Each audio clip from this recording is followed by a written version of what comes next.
बिस्मिल्लाहिर्रहमानिर्रहीम। Friends, this is doctor Mastan. आज हम बात करेंगे रेडिएशन थेरेपी के ताल्लुक से और ख़ास तौर से ओरल कैंसर्स में। जैसे कि हमें सबको मालूम है कि ओरल कैंसर्स में आमतौर से जो ट्रीटमेंट चलता है, कन्वेंशनल ट्रीटमेंट जो चलता है, उसके अंदर सर्जरी, कीमोथेरेपी और रेडिएशन ख़ास तौर से चलते हैं। अब रेडिएशन थेरेपी के ताल्लुक से आज हम बात करेंगे और रेडिएशन थेरेपी के ताल्लुक से हम लोग ये देखेंगे कि उसके बाद जो साइड इफ़ेक्ट्स होते हैं पेशेंट्स को, जो तकलीफ़ें होती है, उसको किस तरीके से जो है यूनानी मेडिसिन से या हर्बल मेडिसिन से आप जो है वो उसको रिलीफ दे सकते हैं। दोस्तों, कि रेडिएशन थेरेपी एक ऐसा प्रोसीजर है जो जिसकी हिस्ट्री मैं बताता हूँ आपको। यूनानी मेडिसिन में या आयुर्वेदा में, यूनानी में अमले कई के नाम से एक जो है वो एक थेरेपी है। अमले कई दागना जिसको बोलते हैं, जलाना। तो ये हज़ारों साल से यूनानी मेडिसिन में इसका जो है इसको जो है वो इम्प्लीमेंट करते आए हैं यूनानी हकीम्स, और वो इसके बहुत अच्छे रिजल्ट्स हैं। और उसमें यूनानी किताबों में ये जिक्र है कि अमराज खबीसा यानी मैलिग्नेंट डिसऑर्डर्स में उस हिस्से को जला के जो है वो दाग के जो है उसको क्लियर करने की कोशिश करते हैं। तो इसी का एक मॉडिफाइड हिस्सा, इसी का एक मॉडिफाइड जो है वो वर्जन वो है रेडिएशन थेरेपी, जिसमें एक्सरेज को जो है या गामा रेज वगैरह को टारगेटेड जो है कैंसर के सेल्स को जो है वो टारगेट बनाकर उसको दिया जाता है। जिससे होता ये कि कैंसर सेल्स को की ग्रोथ को रोकने के लिए काम किया जाता है, लेकिन दूसरे सेल्स भी इससे डैमेज होने का वजह से जो है तकलीफें बढ़ जाती है, कॉम्प्लिकेशन बढ़ जाते हैं।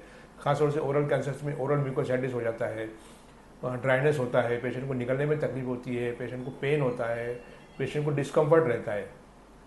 अब दोस्तों, इन तमाम चीज़ों को रिकवर अगर आपको करना है तो डेफिनेटली आपको हर्ब्स का सहारा लेना है। तो हमारा अपना एक आप लोगों को ओपिनियन है कि आपके रेडिएशन के जो साइकिल्स है उसके बाद आप उसके कॉम्प्लिकेशंस को ख़त्म करने के लिए और सिम्टम्स को दूर करने के लिए आप यूनानी मेडिसिन इस्तेमाल कीजिए।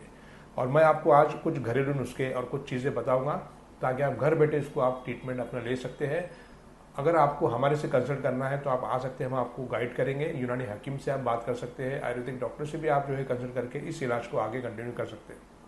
3-4 चीज़ें मैं आज आपसे डिस्कस करूँगा। सबसे पहले तो लगाने के लिए आप क्या घरेलू इलाज दे सकते हैं। मिसाल के तौर से अगर आपको लोकल एप्लीकेशन में अगर कुछ ऐसी चीज़ें मिल जाए जो सूदिंग इफेक्ट रखे या पेशेंट को इन्फ्लेमेशन को कम करे, म्यूकोसाइटिस को कम करे, तो बहुत ज़्यादा उससे फ़र्क पड़ता है। उसके अंदर आपने कुछ चीज़ें लेना है, जैसे एलोवेरा लेना है आपको, उसका 10 ग्राम आपने जो है पल्प निकालना है और रात में 10 ग्राम इसबगोल को भिगाना है और सुबह उसका लुआब यानी म्यूसिलेज जो निकलता है उसको लेना है, एलोवेरा में मिलाना है और थोड़ा सा दूध मिलाना है, 3-4 चम्मच दूध मिलाना है और उसको जो है मिक्सी में पीस लेना है। उसके बाद उसको आप जो है लोकली जो है आप उसको पूरे चेहरे पे बाहर से आप मसाज कर सकते हैं। तो मसाज करने से फ़ायदा ये होगा कि धीरे धीरे धीरे वो एब्जॉर्ब होगा और वो जो म्यूकोसाइटिस और फाइब्रोसिस है उसको नरमी मिलेंगी, थोड़ा उसका स्टिफनेस ख़त्म होगा या धीरे धीरे कम होगा। ये एक चीज़ है लगाने के लिए। दूसरी चीज़ है दोस्तों, लोकल एप्लीकेशन के लिए आप जो है हल्दी ले सकते हैं 5 ग्राम और उसके अंदर 5 ग्राम जो है अर्जुन शाल का पाउडर डालिए, दोनों को मिला के वो भी आप लेप की तरह चेहरे पे लगा सकते हैं। थोड़ा सा मास्क जैसा लगा के रात में सो सकते हैं, उससे भी बहुत ज़्यादा एंटी इन्फ्लेमेटरी इफेक्ट आता है। तीसरी चीज़ दोस्तों, डाइट के अंदर मैं आपको बताऊंगा कि आप लोगों ने जो है जैसे फ्रूट्स है तो ज़्यादा फ्रुक्टोस रिच फ्रूट्स इस्तेमाल नहीं करना है, कम मीठे फ्रूट इस्तेमाल करना है। जैसे मस्क मेलन है, वाटरमेलन है, ड्रैगन फ्रूट है या एवोकाडो है। ये तमाम फ्रूट्स हाइड्रेशन भी अच्छा देते हैं और थोड़ा सा हिद्दत और गर्मी हरारत को कम करते हैं, तो पेशेंट को रिलैक्सेशन फील होता है, कूलेंट इफेक्ट आता है, जैसे यूनानी में जिसे मुबर्रिद इफेक्ट कहते हैं, रिलैक्सेशन इफेक्ट देता है। तो ये जूसेस है, गाजर का जूस भी इसमें फ़ायदा करेगा, लौकी का जूस और दूधिया का जूस इसमें फ़ायदा करेगा दोस्तों। इसके अलावा एक और जूस है wheat grass juice. Wheat grass का जो है जूस आता है जिसे शुगर फ्री अगर मिलता रहेगा तो वो भी इसके अंदर फ़ायदा करेगा। ग्रीन टी इसके अंदर फ़ायदा करेंगे दोस्तों। ये कूलेंट चीज़ें हैं तमाम। अब आइए आप इसकी तरफ, डाइट की तरफ। तो आप लोगों ने पेशेंट को ये मशवरा मैं देना चाह रहा हूँ जो रेडिएशन थेरेपी लेने के बाद जो पेशेंट रहते हैं, आपने कम्प्लीटली जो है वो ग्रेन्स रोकना है। गेहूँ, मैदा, बेकरी, बिस्किट, जवारी, बाजरी, चावल कम्प्लीटली रोकना है। गेहूँ, शुगर और गुड़ को भी रोकना है।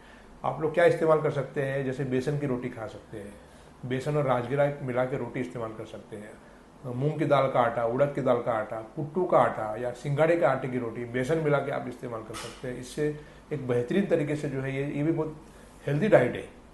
ठीक है, ये तमाम चीज़ें आप लोग डाइट में इस्तेमाल कर सकते हैं, जूसेस में मैंने आपको बता दिया हूँ, और लोकली एप्लीकेशन के लिए भी कुछ चीज़ें मैंने आपको बताया हूँ। एक घरेलू नुस्खा मैं आपको बता रहा हूँ, उसके अंदर जो है घर में ही आप उसको बना के इस्तेमाल कर सकते हैं, और लॉन्ग टर्म तक भी अगर 5 महीने 6 महीने 7 महीने भी लेंगे इस नुस्खे को जो मैं बता रहा हूँ, तो उसके कोई खास साइड इफेक्ट आपको नहीं मिलेंगे। उसके अंदर 3-4 चीज़ें हैं, जैसे अम्बा हल्दी लीजिए 5 ग्राम, आप लीजिए हल्दी लीजिए 5 ग्राम, लेकिन हल्दी आप गांठ वाली हल्दी लेना है और उसको पीसना है और उसको उसमें मिलाना है। अम्बा हल्दी लीजिए, हल्दी लीजिए, उसके साथ आप लीजिए कलौंजी लीजिए 5 ग्राम, और 5 ग्राम जो है वो सौंठ का पाउडर लीजिए। सबको मिला के आप रखिए, और ज़रा ज़रा सा 250 मिलीग्राम सुबह शाम इस्तेमाल करेंगे। ज़्यादा क्वांटिटी में लेंगे, आधा चम्मच 1 चम्मच, तो हीट पैदा करेगा। कम क्वांटिटी में लेंगे तो एंटी इन्फ्लेमेटरी इफेक्ट उसका लंबे अरसे तक चलता रहेगा, और धीरे धीरे पेशेंट की एनर्जी लेवल भी जो है मेंटेन रहेगा, और पेशेंट को रिलीफ मिलेगा इंशाल्लाह। तो ये कुछ घरेलू नुस्खे मैंने आपको बताया हूँ, आप इसको घर में इस्तेमाल कर सकते हैं और पेशेंट को बहुत अच्छा रिलीफ मिल सकता है। ओरल म्यूकोसाइटिस, फाइब्रोसिस और पोस्ट रेडिएशन कॉम्प्लिकेशंस में ये फॉर्मुलेशन, ये उसूल इलाज बहुत अच्छा काम करता है। हमारे तजुर्बे की चीज़ है। एक दवा के बारे में मैं आपको बताऊंगा जिसे कहते हैं, एक यूनानी एक हर्बल मेडिसिन है जिसे सैलिबम और मैरिनियम कहते हैं, मिल्क थिसल भी कहते हैं। ये आपको मेडिकल स्टोर में मिल जाएगा। ये हर्बल मेडिसिन है और ये प्रूव्ड मेडिसिन है सीकेडी के लिए, क्रॉनिक लिवर डिजीज के लिए, जैसे लिवर सिरोसिस में बहुत अच्छा काम करते हैं। तो यही चीज़ लिवर फाइब्रोसिस में भी काम करेंगी, तो ओरल फाइब्रोसिस में भी यही चीज़ अच्छा काम करती है। आप लोग उसको भी इस्तेमाल कर सकते हैं। तमाम चीज़ें आप लोग अपने यूनानी हकीम से मशवरा लेके भी इस्तेमाल करेंगे तो ज़्यादा अच्छा होगा। और अदरवाइज अगर आप डायरेक्ट भी इस्तेमाल करेंगे तो ये सब नेचुरल चीज़ें हैं, इसका कोई खास साइड इफेक्ट नहीं है। तो इस वीडियो को ज़्यादा से लोगों तक पहुँचाइए दोस्तों। Thank you very much, thank you.